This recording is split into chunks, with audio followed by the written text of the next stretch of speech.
ver agora então a introdução da lição. O grande valor do ensino da palavra de Deus é o assunto desta lição. Veremos como o governo da Pérsia enviou Esdras a Jerusalém a fim de verificar se a vida eclesiástica dos judeus estava conforme a lei de Deus. Então veja que Artaxerxes, vendo a capacidade de Esdras, né, que ele era o escriba, era muito entendido na palavra de Deus, então vendo isso, ele envia Esdras para ensinar a palavra de Deus em Jerusalém, que havia necessidade de ensino. Veja bem, aquelas pessoas que foram para Jerusalém, os judeus, muitos deles nasceram no cativeiro, não tinham quase conhecimento nenhum da palavra de Deus. Outros mais idosos que foram, já tinham se esquecido de muita coisa sobre a palavra de Deus. Então eles precisavam de ensino. Também tem outro problema. A palavra de Deus era escrita em hebraico. E eles, com o tempo que passaram no cativeiro, aprenderam a falar aramaico. Então eles não conseguiam entender corretamente a palavra de Deus. Já Esdras e Neemias escrevem, então, em aramaico.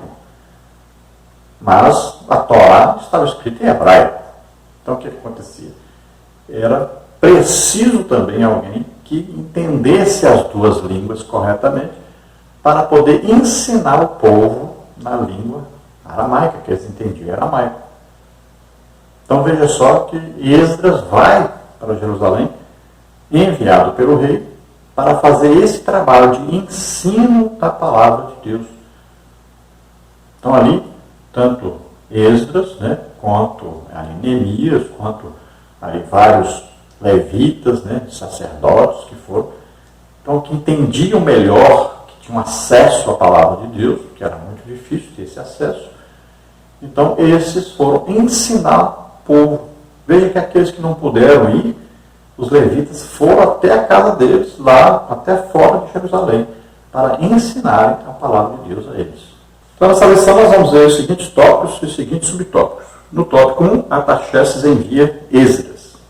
Subtópico 1, os judeus sob o domínio dos persas. Subtópico 2, Esdras é enviado a Jerusalém para ensinar a lei de Deus. Subtópico 3, a importante carta que o rei enviou com Esdras. Tópico 2, Esdras ensina a palavra ao povo. Subtópico 1, Esdras sai da Babilônia e vai a Jerusalém. Subtópico 2, o encontro de Esdras com Neemias. Subtópico 3, Esdras ensina a palavra ao povo. Subtópico 4, o ensino foi maravilhoso. Tópico 3, a palavra de Deus deve ser ensinada. Subtópico 1, Deus ordenou que a sua palavra fosse ensinada a todo o povo de 7 em 7 anos. Deuteronômio 31, 9 a 12. Subtópico 2, Jesus ordenou o ensino da sua palavra. Subtópico 3, o apóstolo Paulo conhecia a importância do ensino da palavra. Tópico 4, resultados do ensino da palavra de Deus. Subtópico 1, o ensino da palavra gera temor a Deus. Subtópico 2, o ensino da palavra implanta normas espirituais dos crentes. Subtópico 3, o ensino da palavra dá conhecimento. Tópico 1 aí, Artaxerxes envia Esdras. Subtópico 1, os judeus sob o domínio dos persas. Quando o reino da Pérsia derrotou Babilônia, os judeus que viviam naquele lugar passaram automaticamente ao domínio do governo persa. Os judeus puderam logo constatar que os persas eram mais brandos do que os babilônicos. Então nós sabemos ali que o governo babilônico foi dominado, então, pelos persas. Quando os persas governam, então não existe mais aquela exigência tremenda de adoração aos ídolos, né, da Babilônia. Então não havia mais aquele rigor. Os babilônicos estavam exigindo já adoração por parte dos judeus, né? Estavam escravizando o povo judeu. Já os persas governavam de maneira diferente. Eles governavam deixando que as pessoas ficassem mais livres, pudessem plantar, ter um comércio, né, pudessem aí, trabalhar dentro da sua cultura própria, da sua religião própria. Então eles incentivavam as pessoas na sua cultura própria, do seu próprio país. E foi assim então que Artaxerxes enviou então Esdras para ajudar o povo em Jerusalém a aprender a palavra de Deus. Ele foi com a função de ensinar a palavra de Deus. Subtópico 2, Esdras é enviado a Jerusalém para ensinar a lei de Deus. No seu contato com Esdras, escriba e sacerdote, o rei ficou impressionado com o elevado grau de conhecimento que Esdras possuía da lei do Deus de Israel e quis, junto com seus 7 conselheiros, enviá-lo a Jerusalém a fim de inquirir acerca da situação espiritual dos residentes ali. Esdras 7,14. Olha o que está escrito aí em Esdras 7,14. Porquanto a parte do rei e dos seus 7 conselheiros, és mandado para fazeres inquirição em Judá e em Jerusalém, conforme a lei do teu Deus que está na tua mão, e para levares a prata e o ouro que o rei e os seus conselheiros voluntariamente deram ao Deus de Israel, cuja habitação está em Jerusalém. Então veja que era um desejo de Esdras fazer isto. E Deus então permite, através de Artaxerxes e seus conselheiros então, que ouvindo Esdras falar sobre a palavra de Deus, né, eles viram que ele tinha um grande conhecimento. Vejam, o contato dele ali com o rei foi importantíssimo. Ao invés de se comportar como hoje nós vemos muitos políticos, né, pelo contrário, ali, Esdras era um excelente ensinador da palavra de Deus e dava um bom testemunho. Ele era um homem íntegro, fiel a Deus. Então o rei, percebendo isso, ele escolhe, olha, a melhor pessoa para enviar é Esdras. Ele tem entendimento, conhecimento, ele tem uma autoridade de Deus para ensinar a palavra de Deus. Então foi confiado a Esdras este ensino, além de doações que o rei mandou e também uma carta autorizando ele a fazer isso. E veja que o rei falou bem claro sobre a situação espiritual daquele povo. Olha bem, espiritual significa que eles conhecem do seu Deus. Então olha só, a preocupação era com conhecimento sobre Deus. É uma coisa maravilhosa isso. Deus colocar isso no coração de um rei que não conhecia Deus, né? Colocar nele o desejo de que o povo de Deus conhecesse o seu Deus segundo a palavra desse próprio Deus. Isso é uma coisa maravilhosíssima. Subtópico 3, a importante carta que o rei enviou com Esdras. O rei enviou com Esdras uma carta escrita em aramaico, que está registrada em Esdras 7, 12 a 26. Através dessa carta, o rei decretou: qualquer judeu que assim desejasse poderia acompanhar Esdras a Jerusalém. Versículo 12. Os que fossem a Jerusalém poderão levar consigo ouro e prata voluntariamente dados pelo rei e seus conselheiros, ou dados como ofertas voluntárias do povo. Versículo 15. Os vasos sagrados que ainda estavam na Babilônia seriam restituídos. Esdras, aí no versículo 19. Qualquer despesa seria paga pelo tesouro do rei. Não seriam impostos aos servidores do templo direitos, tributos e rendas aí, né? Versículo 24. Esdras poderia nomear regentes e juízes para que a vida eclesiástica viesse a funcionar conforme a lei de Deus. Versículo 25. Esdras louvou a Deus que tinha inspirado o rei a fazer tudo isso, estendendo-lhe a beneficência perante o rei. Versículos 27 e 28. Então, olha que coisa maravilhosa. O rei dá uma carta para Esdras e olha só o que ele quer que seja feito. Isso aí é exatamente o que Deus quer que seja feito. E um rei ímpio é que é um instrumento para dizer a Esdras o que é que tem que ser feito. Olha só. É uma coisa impressionante isso. Vamos ver, olha. Primeiro, qualquer judeu que quisesse ir, poderia ir. Olha só. O rei está abrindo mão de pessoas que estavam ali presas, né, e poderia agora, então, quem quisesse, poderia ir. Estava totalmente livre para ir, se quisesse ir para Jerusalém. Olha só que coisa impressionante. Deus usando este homem. E ainda tem mais. Se alguém falasse assim, mas eu vou, mas eu não tenho nada, não tenho como ofertar alguma coisa e tal. O rei disse, olha, eu dou o ouro para você levar. Qualquer pessoa que quiser ir, eu forneço ouro para ele levar e dar de oferta lá. Outra coisa, mas onde é que estão os vasos, as coisas do templo que precisam ser colocadas lá, foram tomados? Eu devolvo tudo. Pode ver aí onde é que estão. Vamos devolver tudo. Todo o material que foi roubado do templo, nós vamos devolver tudo. Então aqueles vasos sagrados foram devolvidos. Outra coisa, toda a despesa necessária, tudo que precisasse, o rei disse, eu pago todas as despesas, tudo que precisar, só falar, nós pagamos. Outra coisa, quem trabalhasse no templo não precisaria pagar imposto, tributo, né? Ninguém teria ali que contribuir com o governo da Pérsia financeiramente. Poderiam viver ali, ter ali os seus dízimos, né, suas ofertas, e não precisariam passar nada para o governo. Também para haver uma organização, era preciso ter pessoas que governassem sobre o povo. Então, foi dada essa tarefa e essa autoridade a Esdras de escolher pessoas para serem aí os juízes, os regentes entre o povo, para haver o que? Uma organização social. Então, diante disso, Esdras viu que ali estava a mão de Deus. Tudo aquilo ali era Deus que havia colocado no entendimento do rei, no subconsciente do rei.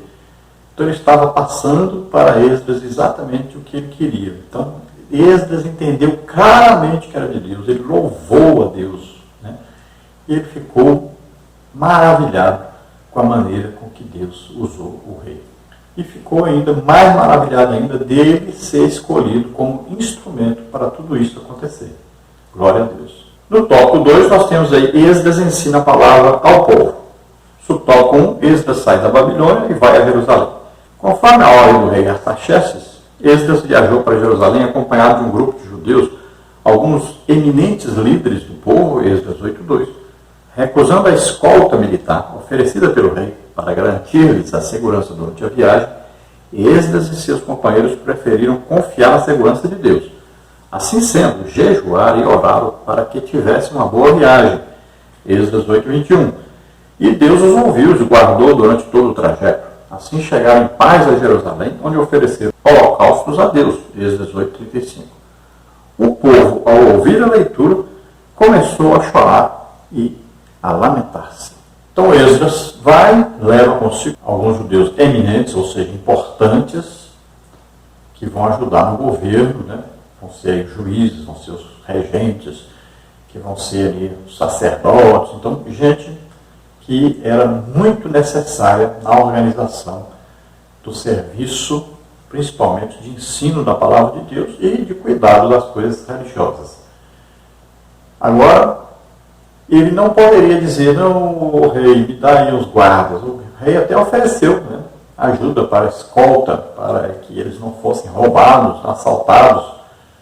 Mas ele recusou, porque se ele aceita, ele está dizendo que não confiava em Deus, que não tinha fé em Deus, que não estava indo com a autorização de Deus, mas na sua própria força. Então, ele recusa e, é claro, vão orando e vão jejuando durante o caminho todo, preocupados, pedindo a Deus segurança para eles.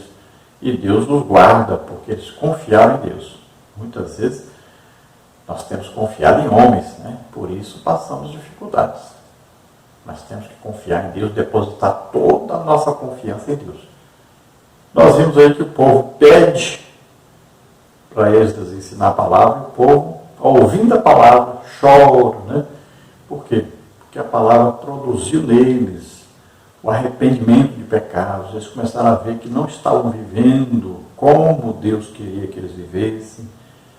Então eles choram né? Eles começam ali a se entristecer até. É preciso até uma intervenção dos líderes para falar que não era dia de choro, era dia de alegria. Porque eles sentiram que estavam vivendo erradamente. Precisavam corrigir suas vidas para agradar a Deus, esse Deus que agora eles passavam a conhecer. No subtópico 2, o encontro de Esdras com Neemias. Então você aí muda essa frase, que essa frase está ao contrário, né? Aqui é Esdras que chega a Jerusalém e Neemias está lá. Ele era o governador, Neemias era o governador. Tá? Então você mude essa frase aí. Então você bote aí. Quando Esdras chegou a Jerusalém, encontrou Neemias, o qual vinha sendo o líder espiritual dos judeus em Judá. Posto a par da situação, Neemias uniu-se a Esdras na tarefa para a qual este havia sido enviado. Então Esdras chega ali, encontra-se com Neemias, que estava sendo governador, né?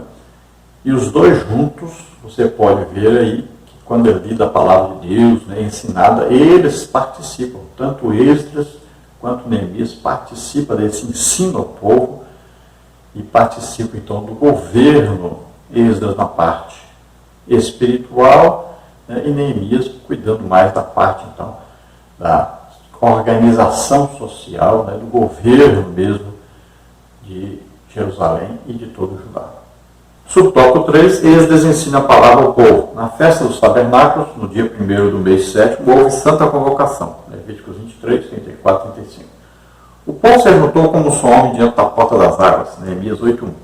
E Esdras trouxe o livro da lei. A lei de Deus foi lida ao povo desde a alva até o meio-dia. Havia sido construído um púlpito de madeira para aquele fim e em pé, ao lado de Esdras, havia um grupo de 13 auxiliares. Neemias 8:4. Ainda cooperava um grupo de levitas, e o objetivo era fazer todo o povo entender o que estava sendo lido no livro da lei de Deus, Neemias 8:8. Então, de 7 em 7 anos, era ordenado por Deus que houvesse um ensino da palavra de Deus ao povo, ou seja, para recordar o povo das coisas que Deus queria que o povo fizesse, da maneira que Deus queria que o povo vivesse. Porque os mais velhos iam ensinando os mais novos, mas era oralmente, não havia cópias. Não é igual hoje que existem bíblias. Existiam os rolos, mas só algumas pessoas, né? Os sacerdotes, os reis é que tinham. Então, era lido, era ensinado, mas a pessoa se esquecia de muita coisa. Você mesmo pode ver, se você passar aí muito tempo sem ler a Bíblia, você começa, às vezes, até confundir um versículo com outro, né? E falar alguma coisa que não está escrito na Bíblia, e achar que está escrito, né? Nós vemos muita gente pregando, ensinando, fazendo isso. Então, confunde mesmo. Imagina aquele povo que não tinha aí um local, né, próprio para ensino, que não tinha todo dia a possibilidade de estar aprendendo. Então eles esqueciam. Então era preciso, de 7 em 7 anos, que eles fossem relembrados. Então era tudo lido. Olha, eu li a Bíblia todinha em 3 meses. Aqui eles ficaram o quê? 7 dias estudando a palavra de Deus. 7 dias, desde a alva até meio-dia. Se for das 6 até meio-dia, são 6 horas de ensino. Se for 4, se for 5. Mas veja bem, todo dia um ensino assim, eles estudaram o Pentateuco todinho nesses 7 dias. Além disso, estudaram mais coisas. Já estava escrito o Antigo Testamento quase todo. Então eles estudavam os livros poéticos, né? Estudaram os profetas, estudaram o Pentateuco. Então veja bem, é um estudo da palavra de Deus. O que estava escrito, de tudo que era importante, foi ali lido e explicado para eles. Então você fala, de onde veio esse negócio aí de púlpito? Daí, olha aí, ali já fizeram um púlpito de madeira para eles ficar acima do povo, né? para que o povo em volta pudesse ver. Porque quando você vê a pessoa falando, né, se olhando para a pessoa, você presta mais atenção, você aprende mais. Por isso, a importância de um púlpito. E ali os auxiliares também estavam junto com Esdras, para ajudá-lo também a ensinar a palavra de Deus, para ajudá-lo também a ler, né, e explicar a palavra de Deus. Subtópico 4, o ensino foi maravilhoso. O povo, ao ouvir a leitura, começou a chorar e a lamentar-se. Neemias e Esdras tiveram que intervir, exortando-os a que se alegrassem no Senhor, porque a alegria do Senhor é a nossa força. Neemias 8:10. O povo então foi comer, beber e festejar, porque todos entenderam as palavras que eles fizeram saber. Neemias 8:12. Então o povo, ao ouvir a palavra de Deus, o ensino, viram que não estavam vivendo conforme a palavra de Deus. Começaram então a se lamentar, a chorar, né? Porque o arrependimento veio, né? O desejo de agradar a Deus veio. E vendo a situação que estavam, então eles viram que estavam aí merecendo era juízo. Então ficaram até temerosos de que Deus usasse juízo.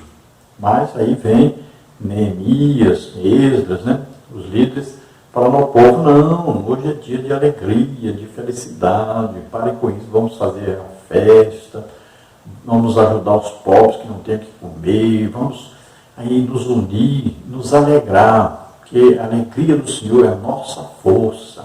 Você quer ficar forte? Então fique forte na presença de Deus, porque na presença de Deus há uma alegria constante, né? Aí um prazer de estar na presença de Deus, de sentir a presença de Deus, de querer agradar a Deus. Então você passa a querer agradar a Deus, o arrependimento produz um alívio, e a pessoa começa a se alegrar. Então o que fizeram? Começaram a se alegrar, fizeram festa, ajudaram os povos necessitados também a se festejar aquele dia, todos se uniram. Isso foi chamado então um avivamento, porque a palavra foi ensinada, né? Olha aí, fala aí, sempre no livro de Neemias e Esdras fala sobre jejum, sobre oração, né, e sobre estudo da palavra de Deus. Essas três coisas sempre traz um avivamento.